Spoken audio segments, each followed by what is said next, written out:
Ulatin.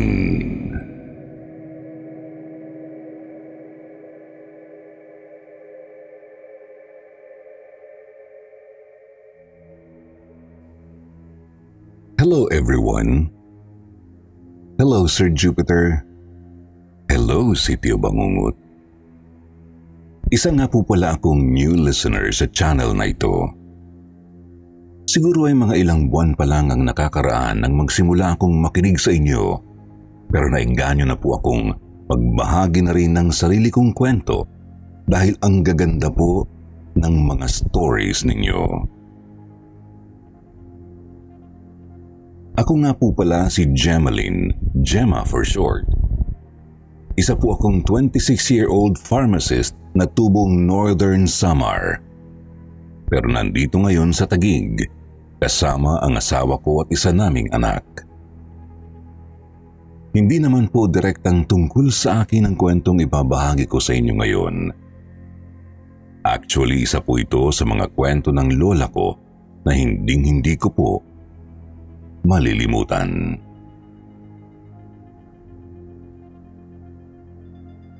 Habang lumalaki po kasi kaming magpipinsan noong kami po ay mga bata pa, nasanay kami na palagi kaming kinikwentuhan ng aming Lola Isadora ng iba't ibang mga kwentong talagang kinagigiliwan po naming pakinggan noon. Kumbaga malalola basyang po kasi si Lola Isadora at parang girl version niyo siya, Sir Jupiter. Kaya very nostalgic talaga kapag nakikinig ako sa inyo. Madalas niya kaming tipunin noon sa bahay niya, lalo na po kapag walang kuryente sa amin. Dati po kasi ay madalas pang mag-brown out sa lugar namin, kaya ganoon ang ginagawa niya para libangin kami, kaysa naman daw po kung saan-saan kami magpagala-gala.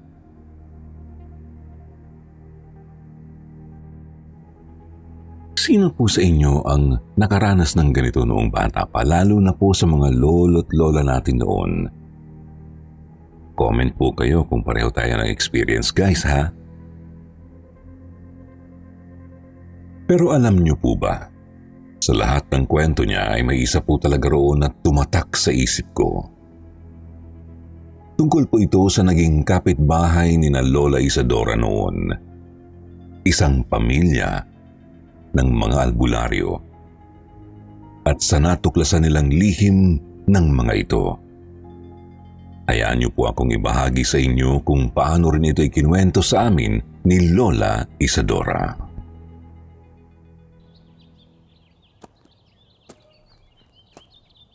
Magandang araw po. Ako nga pala si Iking. Pwede ba akong sumali sa inyo? Nagkatinginan sina Isadora at ang matalik niyang kaibigang si Dadang nang kausapin sila ng isang batang lalaking noon lamang din nila nakita. Pero kahit na ganoon ay nagkibit balikat na lang si Isadora at tinanguan ang bata. Oo naman, bakit hindi? Sabi pa ni Isadora dun sa bata. Kaya lang pagkasabi niya noon ay kinalabit naman siya ni Dadang at binulungan. Bakit mo naman pinapasali yan? Hindi naman natin kilala yan eh.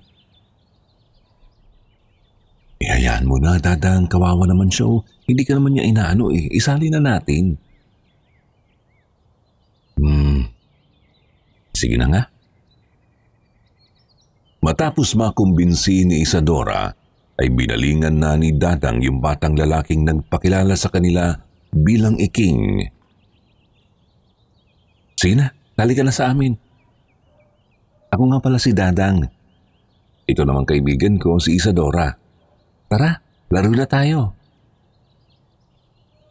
Naging masaya naman sina Isadora, Dadang at Iking sa paglalaro ng araw na yun. Kaya simula noon, palagi nang inaaya ng dalawang matalik na magkaibigan si Iking. Kaya lang hindi rin naman ito madalas payagan ng mga magulang nito na maglaro sa labas dahil marami raw itong gawain sa loob ng bahay.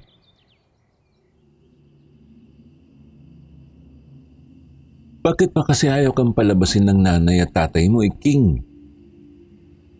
Napakamot si Iking nang yun ang tanong na isinalubong sa kanya ng madaldal na si Dadang nang muli silang magkita pagkalipas ng ilang araw na hindi sila nakapaglaro. Marami kasing ginagawa sina Itay at Inay. Marami silang pasyente. Bakit? Doktor ba sila? Si Isadora naman ang sumunod na nagtanong. Hindi. Mga albularyo sila. Alam niyo ba yung albularyo? Oo nga, tama. Yun nga ang sabi sa akin ni Nanang. Mga albularyo nga raw ang buong pamilya niyo, no? Sinigundahan agad ni Dadang ang sinabi ni Iking. Ibig sabihin, ikaw rin, Iking, albularyo ka rin? Nag-isip muna saglit si Iking sa tanong ni Isadora. Hindi pa naman. Bata pa kasi ako eh. Pero ang sabi sa akin ni na Inay, siguradong magiging ganun din daw ako paglaki ko. Kasi yun na raw talaga ang tungkulin ng angkan namin. Simula pa sa mga ninuno namin. Galing daw kasi kami sa lahi ng mga babaylan. Babaylan?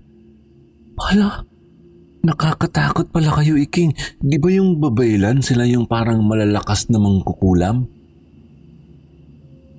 Parang ganun na nga rin siguro, Dadang. Pero mababait naman kami ha, hindi kami nananakit. Ang totoo nga yan, tumutulong pa kami sa mga taong nangangailangan eh. Oo nga, Dadang.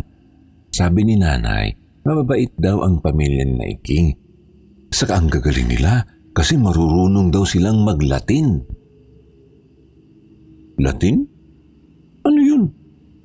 Natawang pareho sina Isadora at Iking sa naging tanong ni Dadang.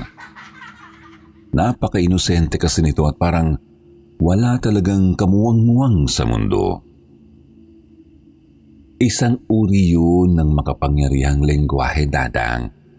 Kapag marunong kang mag-Latin, kayang-kaya mong lumaban sa mga masasamang espiritu, sa mga engkanto o maligno, aswang, multo, o kahit mga alagad ng demonyo. Taas na upang sumagot si Iking, kaya lalong namangha sa kanya si Dadang. Talaga? Ang galing pala nun. Gusto kong matuto nun, Iking. Turuan mo ako. Uy, Dadang, ano ka ba? Sinaway naman siya ni Isadora. Hindi yun pwedeng ituro ni Iking sa atin. Delikado raw kasi yun, sabi ni Nanay. Dapat ang gagamit lang daw nun yung marurunong gumamit nun. Tama si Isadora, Dadang. Hindi yun basta-basta pwedeng matutunan. Sina Itay at Itay nga ay sinusulat pa yun doon sa maliit na kulay itim nilang libro kapag may tao silang gustong pagbigyan ng orasyon. Hindi kasi yun basta-basta pwedeng bigkasin ng kahit na sino. Napasimangot na lang tuloy si Dadang dahil sa sinabi ni na Isadora at Iking. Akala pa naman niya matututo na siyang mag-Latin, pero hindi pala. Gusto kasi sanang matuto ni Dadang ng ganun para maipagmayabag niya yun sa iba pa nilang kalaro. Maghapon tuloy nakasimangot si Dadang kahit nung hanggang sa nakauwi na si Iking sa kanila. Hoy, Dadang, ba't ba kanina pa nakabusangot yung mukha mo? Masakit bang ngipin mo? Ayan, ngat-ngat ka kasi ng ngat-ngat ng tubo eh. Sinita tuloy ni Isadora si Dadang nung naglalakad na sila pauwi. Hindi naiinis lang ako kasi sa inyo ni Iking. Ha? Bakit ka naman naiinis sa amin? Hindi ka naman namin inaano. Kasi ayaw niyo kung matuto kung paano mag-Latin.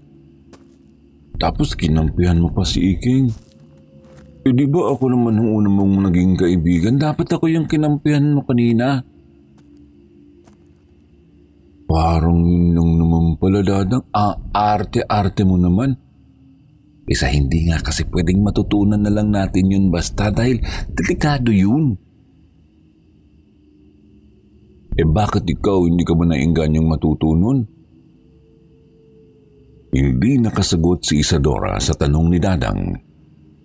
Kilalang kilala kasi siya ng kaibigan at alam niyang hindi niya magagawang magsinungaling dito. Dahil tuloy doon ay wala na siyang ibang nagawa kundi ang mapaiwas ng tingin at mapayuko. Sinasabi ko na nga ba kahit ikaw gusto mo ring matutunan eh. Ang kaso bawal nga kasi Dadang. Hindi ka ba natatakot sa pwedeng mangyari kapag pinilit natin ang mga gusto natin? Hindi. Hindi naman tayo maano dyan. Basta gawin lang natin kapag walang makakakita. Tumaas-taas pa ang dalawang kilay ni Dadang na parang nangiingganyong gumawa ng isang kalokohan. Paano naman tayo matututo? Wala namang magtuturo sa atin. Ito namang si Isadora, parang hindi ginagamit ang isip. Di ano pa ba? Nakawin natin kinaiking yung itim na librong sinasabi niya kung saan daw sinusulat ng inay at itay niya yung mga orasyon. Matututo na tayo dun. Nanlaki ang mga mata ni Isadora sa sinabi ng matalik niyang kaibigan. Tinakpan niya rin ang bibig nito dahil napakalakas ng boses nito. Ano ka ba, Dadang? Hindi ka ba natatakot sa sinasabi mo? Paano kung mapagalitan tayo? Hindi naman tayo mapapagalitan dahil hindi naman nila malalaman. Halika na kasi, Isadora. Bahala ka kapag hindi mo ako sinamahan, hindi na kita kakausapin kahit kailan. Natakot naman si Isadora sa sinabi ng kanyang matalik na kaibigan. Siyempre ayaw niya namang mag-away sila ni Dadang. Kaya kahit napipilitan lang ay pumayag na siya sa gusto nito.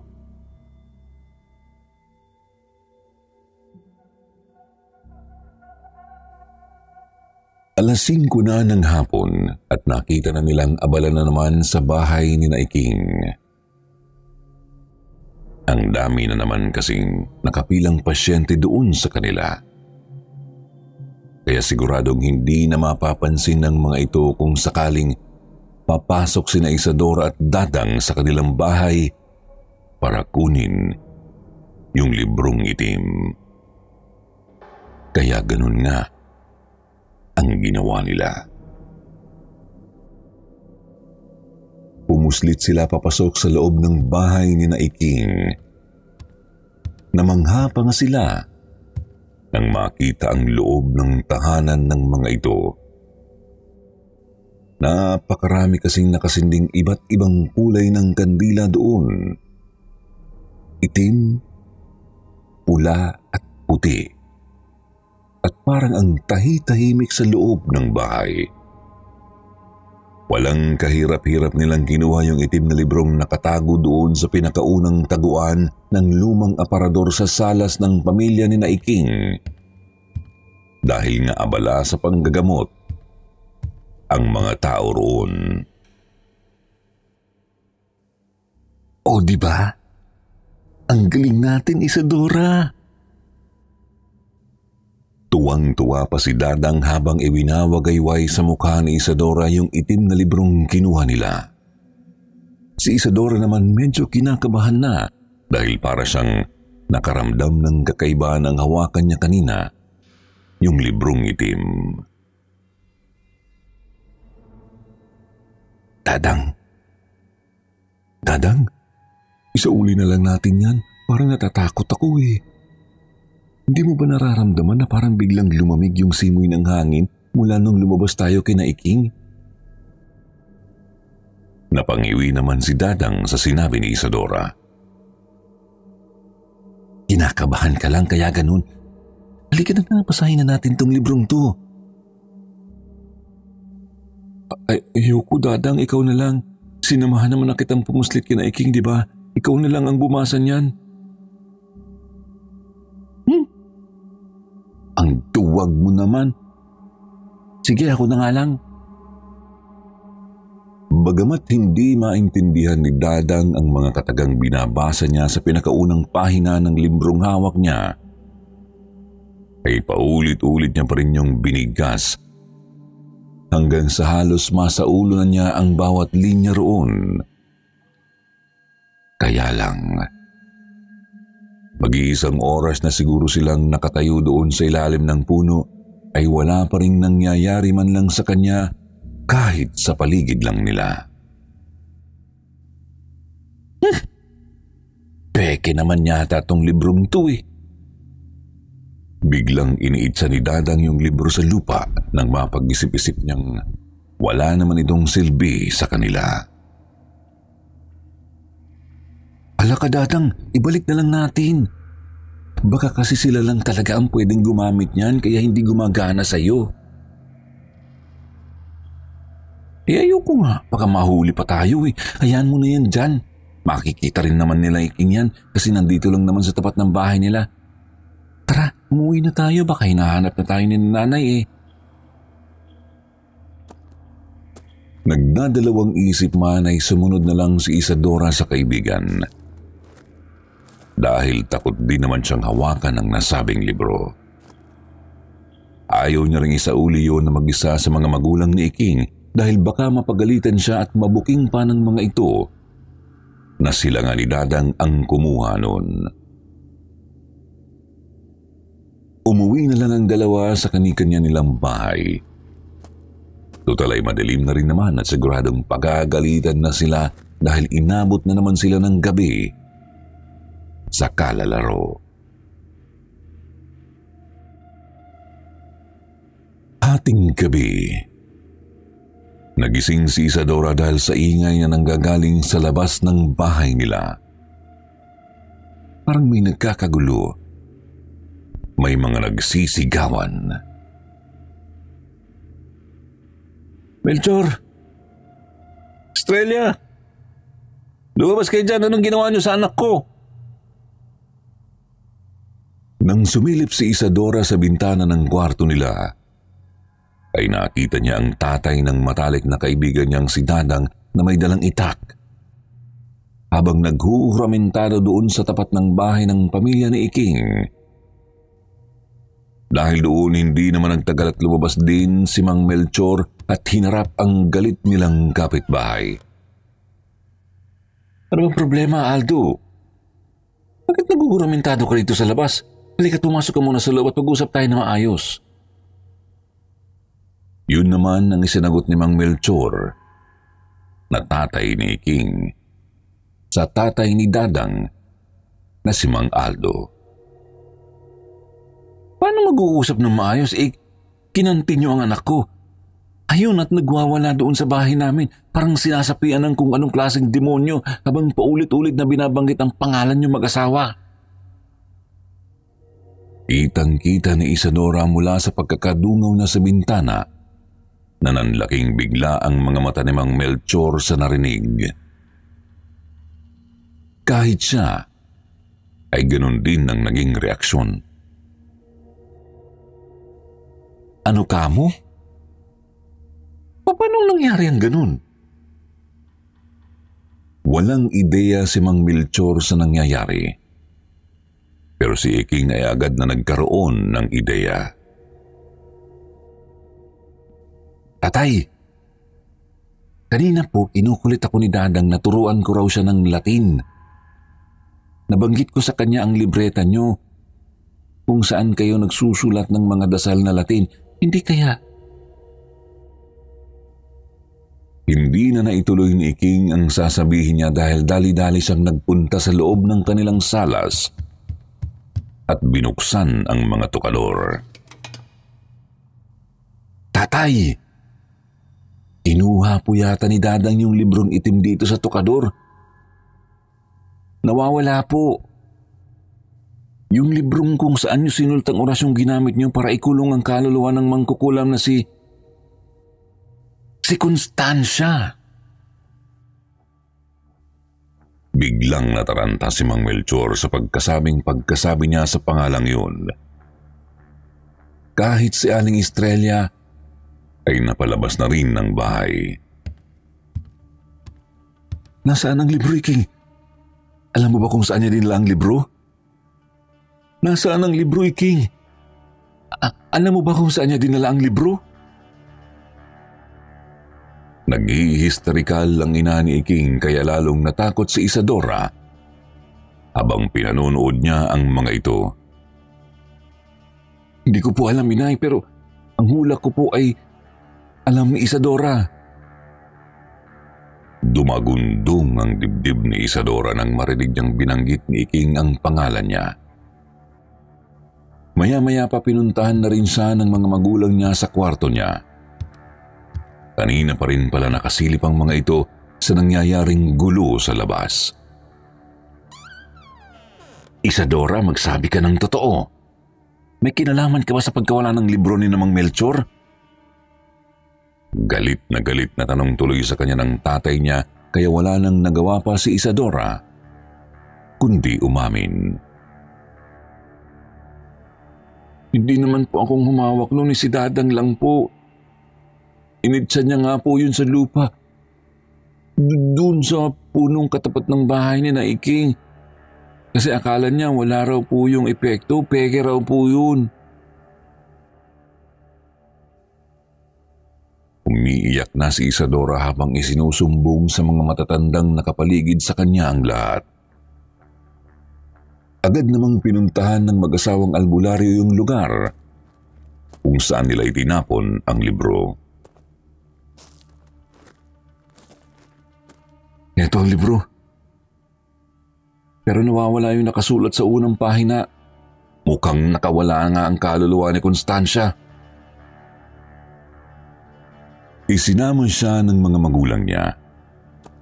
Pati na rin ng pamilya ni Iking doon sa bahay ni Dadang at doon ay naabutan niyang nakatali ang matalik niyang kaibigan sa sarili nitong higaan. May tumutulong kulay itim na likido mula sa bibig ni Dadang tapos nakita ni Isadora na parang ang hahaba na rin ng ngipin nito. Nakakatakot din ang itsura ng gulugulong buhok ng kaibigan lalo pa't wala itong tigil sa pagwawala kahit pa nakatali ito. Papatayin ko kayo, Melchor! Papatayin ko kayo ni Estrella!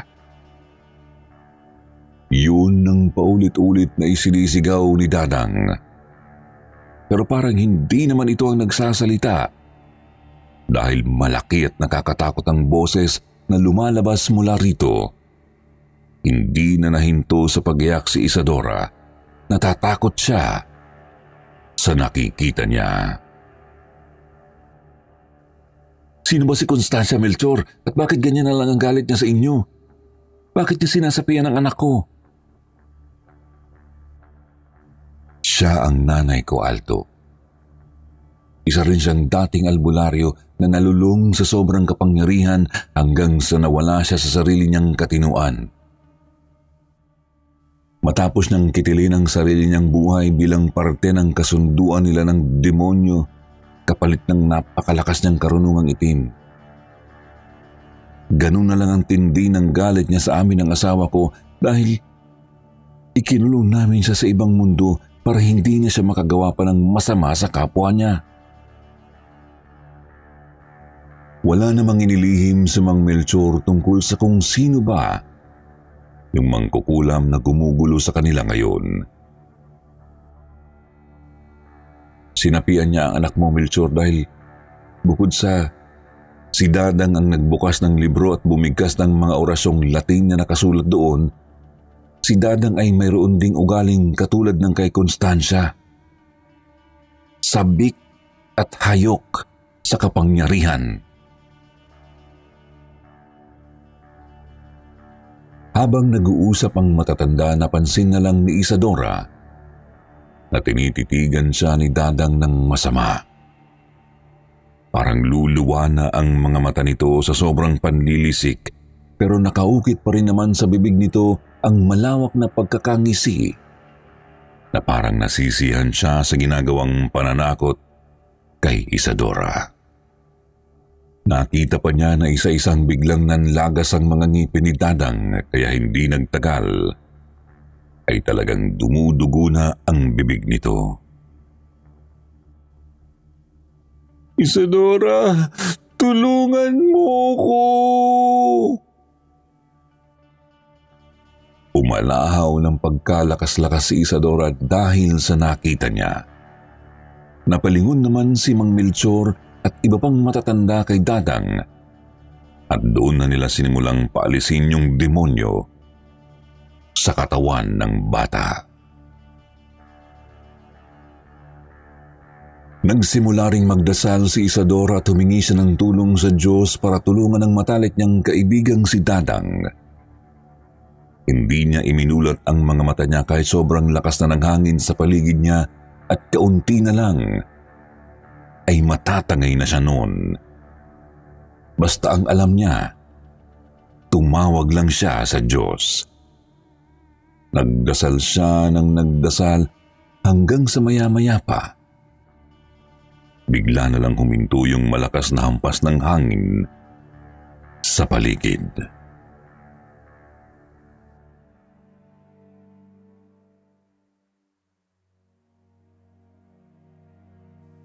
Isadora, magmulat ka na ng mata. Nakilala niya ang boses ni Dadang. Iminulat nga ni Isadora ang mata niya. Pero ganun na lang ang gulat niya nang makita niyang ilang pulgada lang ang layo ng mukha nilang dalawa nang nakangisi at tuwang-tuwang mukha ni Dadang. Sa sobrang takot ay bigla na lang nawalan ng malay si Isadora. At nang magising siya ay bumalik na ulit sa normal ang lahat. Ano pong nangyari, Nanay? Napaalis na ni Mang Melchor si Constancia sa katawan ni Dadang. Mabuti na lang at bata lang si Dadang at kusang iniluwan ng katawan niya ang kaluluwa ng mangkukulam na yun. Isa pa, mukhang nakatulong din ang dasal mo, anak. Pinakinggan ka ng Diyos. Kaya naging maayos ang lahat. Kaya lang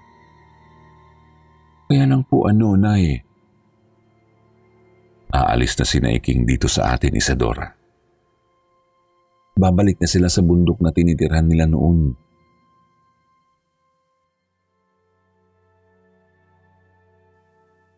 Nalungkot man si Isadora ay nagpaalam na lang siya ng maayos kay Iking.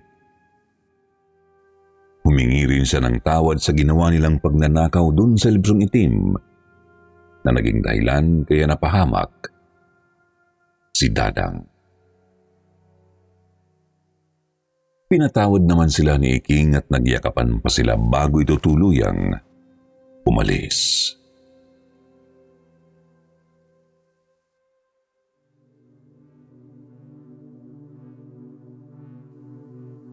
Habang ikinikwento po sa amin ni Lola ang karanasan niya noong bata pa siya, Sir Jupiter, ay hindi ko napigilang magtanong. Lola, nagkita pa ba ulit kayo ni Iking? Tsaka kumusta na po si Dadang ngayon? Pero tinawanan lang ako ni Lola Isadora noon bago siya sumagot.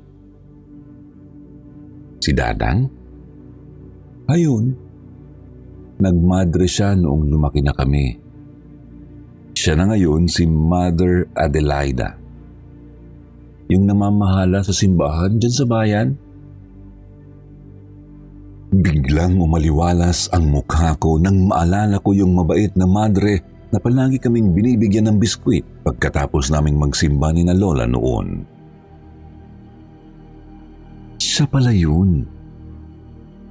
Si Iking naman, ayun, nagsisiga sa labas. Tawagin niyo ng at kanyo'y nagugutom na ako, kakain na tayo.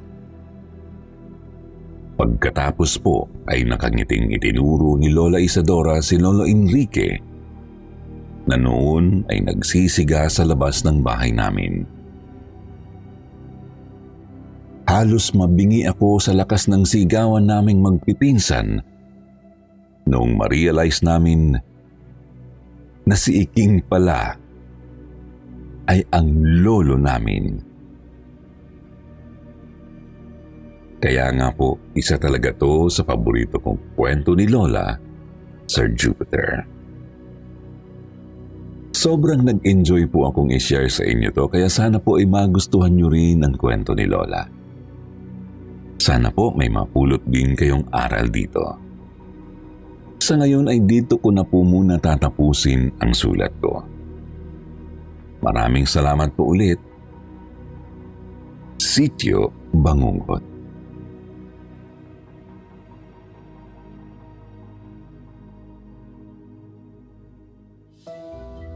At hindi po matatapos ang isang episode ng kwentuhan kung wala naman ang inyong paboritong shoutout portion. Kaya shoutout kay Elmer Ibanez Jr., J.R.